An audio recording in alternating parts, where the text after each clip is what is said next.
Nous allons lire maintenant un verset dans la Torah, dans le livre de Shemot, qui va nous poser des grandes questions auxquelles on va devoir répondre. Alors il y a marqué comme ça, Moshe ordonne à son frère Aaron qui devra prendre, quand il aura fait un sacrifice, eh bien prendre du sang du sacrifice et le déposer, où ça? Eh bien sur le lobe de l'oreille droite des Kohanim, et sur le pouce droit de leurs mains, et sur le pouce droit de leurs pieds.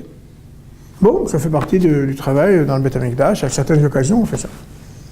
Jusqu'à présent, bon, quelque chose qu'on ne comprend pas forcément, mais qui est marqué dans la Torah. Bon.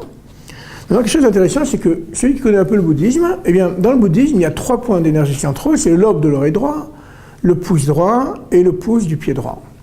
Et on appelle ça les 3 points d'énergie qui permettent de communiquer avec des mondes extérieurs et qui sont, dans le bouddhisme, peut-être même un peu dans le taoïsme. Donc, quand on voit quelque chose comme ça, d'aussi similaire dans une autre religion que dans le judaïsme, quelle doit être l'approche? Comment on explique ça? Alors, je ne parle pas évidemment de quelque chose de similaire dans l'islam ou dans le christianisme, puisque l'islam et le christianisme avouent eux-mêmes qu'ils découlent du judaïsme. Donc c'est normal qu'on va trouver des idées qui ressemblent au judaïsme. Alors, on parle de quelque chose, des religions qui, a priori, ne viennent pas du judaïsme. Aucun rapport, qui sont même anciennes des fois, même si le bouddhisme est quand même récent par rapport ça date du 2e temple, mais le taoïsme est ancien. Et on trouve des ressemblances. Alors comment on explique ça et d'où ça vient et qui a influencé qui? On va dire quoi? Nous on aurait été influencés par quelque chose. Et on est obligé de parler de quelque chose de beaucoup plus profond. Alors je voudrais donner plusieurs approches.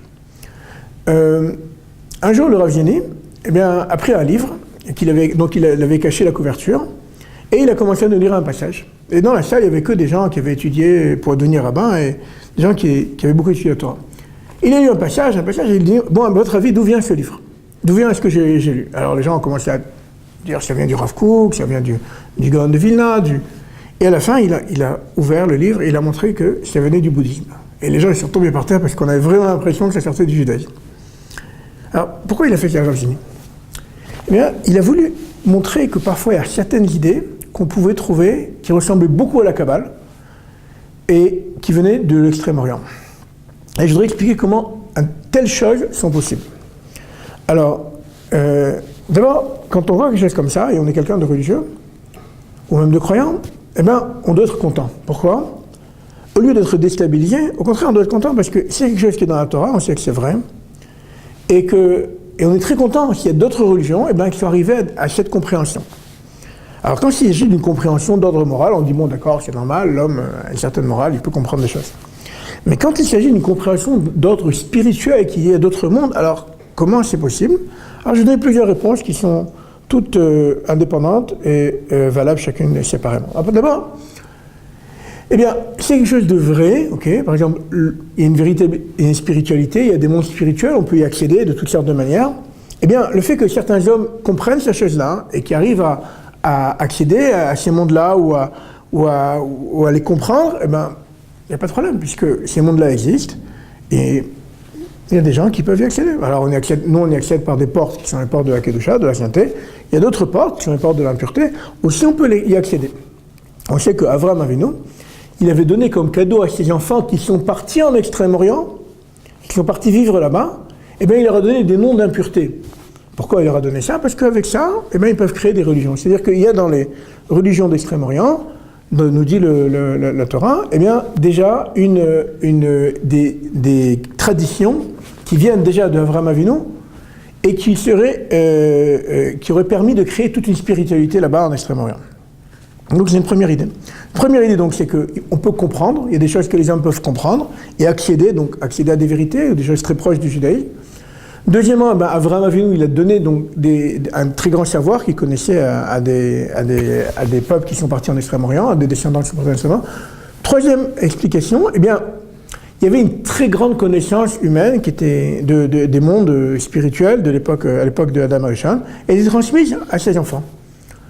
Et à l'époque de Adam, on connaissait évidemment beaucoup de choses, et puis ça a été perdu petit à petit, mais c'est pas du tout impossible que certaines sagesses n'ont pas totalement disparu.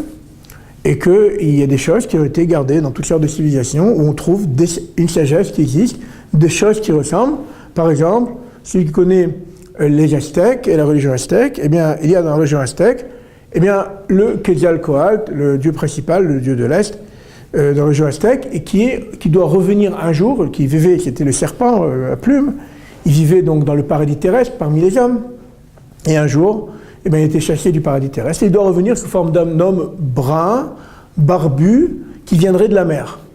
Et donc quand Cortés répond à tous ces critères-là, il arrive, ils sont sûrs que c'est le Messie, eh bien non, il vient et justement il les massacre. Et d'où vient cette croyance? Eh bien, c'est clair que c'est une croyance avec qui on n'a pas influencé, parce que les Aztèques étaient très loin de nous, on n'a pas envoyé des gens là-bas. A priori, ils n'ont pas été influencés par nous. Mais, eh bien, c'est une croyance qui se rappelle déjà de Adam Arishon. Donc, quand on trouve une religion, ou une croyance, ou une affirmation d'ordre spirituel, et qui ressemble beaucoup au judaïsme, et même si a priori elle n'a aucun rapport avec nous, elle est trop loin pour qu'on ait réussi à leur parler, ou même peut-être même plus ancienne, ça ne nous dérange pas, eh bien, ça ne doit pas nous déranger. Au contraire, on est content qu'il y a d'autres hommes qui sont arrivés à cette vérité.